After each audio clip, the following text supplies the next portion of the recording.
You said in a previous interview that a lot of the concerns with AI will get resolved if we change what the acronym stands for. We call it Advanced Information Processing instead of Artificial Intelligence. So let's start here. Let's define it in your terms. Let's start first principles, ground zero. What is AI today? And why do you think the connection to the word intelligence is a misnomer? I don't really think it's a misnomer. It has to do with what we think intelligence is.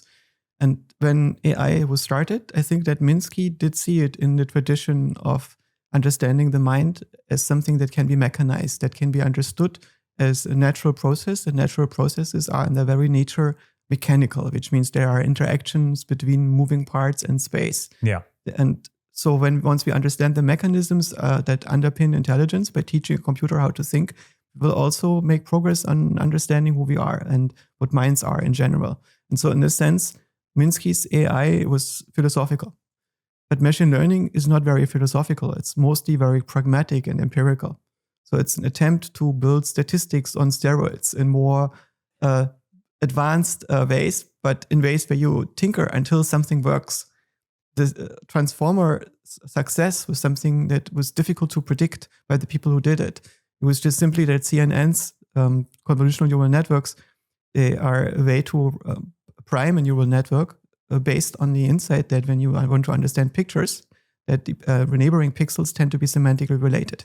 So when you want to make statistics over visual input, you can use a network structure that is using the connections between adjacent pixels as a prior. Mm-hmm. And this doesn't work very well in language, because in language you have to bridge longer distances with a number of words in between, and these words are out of a library of an alphabet or dictionary with many more entries than there are pixel colors, right? So the dimensions of the space in which the pixels are arranged are much fewer than the dimensions of meaning in which words are defined. And so you cannot just use adjacent words to make statistics, because you will be missing the long-range connections within sentences and paragraphs with them many words in between. And so you need to have a way to prime the statistics, to default the statistics to more intelligent structure that is more flexible than the convolutional network was. And this means that you have to be able to shift pointers freely around in the text and learn how to shift these pointers around, what you attend to in which context. And this dynamical way to learn what you should pay attention to, what statistics over, what you need to make statistics over, unlocked this new class of learning algorithms. And it was first developed for natural language translation, and then it turned out to be generalizable and to be applicable to many classes. And it turns out that you actually don't need a transformer, but there are many other algorithms that might have been originally inspired by it, but are more general. And we don't really understand the most general form of these algorithms yet. As to my understanding, we don't yet have a general theory of learning.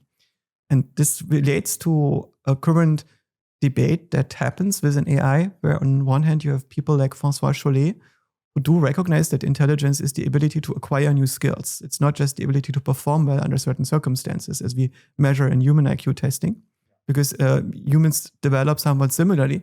And so our ability to acquire new skills at a certain age translates into having a certain skill.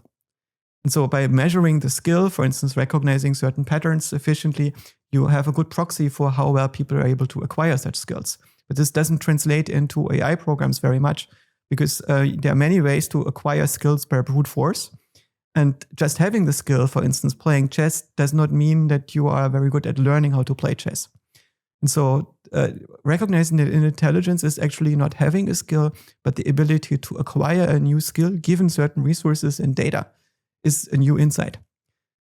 And now the question is still, is this the result of a very particular architecture? Learning how to learn, does this mean that you have to build an architecture for learning? Is this a meta-learning problem? Yeah. Or does it not really matter which algorithm you're using as long as you have enough compute and scale? And so the alternative hypothesis is that intelligence is not so much the ability to apply the right structure, the right modeling methodologies, the right algorithm, the right trick on dealing with data, but having something that learns it all and then just using more compute and data. Basically, is the intelligence not just the ability to make models using extremely clever ways, or is it instead the ability to deal with enormous amounts of data using more compute. And so when we translate this to human beings, for instance, the question is the human mind something that results from a very, very peculiar brain architecture that nature only got right in human beings? Or is it simply the result that our childhood is longer than the childhood of apes with comparable brain architecture? Right? So just more training data and slightly more compute, slightly larger brains, and this is sufficient to get you to learn natural language. And so, for instance, our ability to use logic, which largely hinges on the ability to learn systematic and compositional grammars. The result of having some kind of language instinct, as Chomsky suggested, some genetic prior that we have that allows us to see patterns where other animals cannot see the patterns? Or is this the result of just having the ability to train longer and harder? And then it clicks. Right? That's an open question in a way. And I think that we should probably point this question out harder because it relates to the success of different approaches in AI research. And at the moment, what dominates in machine learning is not so much a philosophical approach where we analytically look at our minds and try to see the structure of our minds, but it's the opposite. It's a brute force approach in which we take whichever algorithm currently works best. We do put some effort into making more efficient algorithms that use less memory, that make a more efficient use of our GPUs, maybe also develop better hardware that is better adapted to our algorithms and so on. But ultimately, it doesn't really matter which algorithm you're using as long as you have enough compute and data. And I feel repulsed by this perspective. And part of that I recognize is a merely aesthetic reflex because I'm looking for simplicity and elegance. And deep learning is not elegant. It's just brutal. It's brute force. And this brutality of deep learning seems to lead to things that outperform us in some respect, but are also inferior in other respects. My hunch is that the deep learning systems need many orders of magnitude more data than we do. And I also suspect that the computers that we're using are actually much, much more complicated or powerful than what our brain is able to use. And so my current hunch is still that nature has evolved a class of algorithms running on our brain that are much more efficient than what the scaling hypothesis suggests. And that the current machine learning is still wrong and has become uncurious about the ways in which it could be wrong. But unlike Francois, I'm not entirely certain that this is the case. Certainly not like Gary Marcus, who is not interested in the alternative. So for me, it's an open question. I cannot make proofs either way. And as long as we cannot make proofs, it's an empirical science. We will just see how successful deep learning is going to be. If I can put some levels to intelligence or learning, let's take chess. The first level would be having an algorithm that just solves chess. The second level would be having a learning algorithm that learns the algorithm to solve chess. The third would be this meta-learning system that learns the learning algorithm that then learns the algorithm to solve chess. And you're saying level 2 is where AlphaZero is at probably, where it just learns the algorithm to solve chess. But level 3, it's possible that the human mind is at level 3, right? Yes, but when you have an algorithm that is able to learn chess, maybe this problem is already general enough that this algorithm can also learn how to learn. Right. We can show that a neural network is now able to learn Minecraft, not just to play Minecraft, to be Minecraft.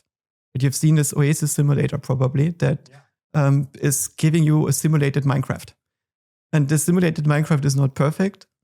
When I saw it, I thought I'd make a joke on Twitter about this and pointing out that simulated Minecraft is not real Minecraft because you cannot get wet if you try to touch water in simulated Minecraft.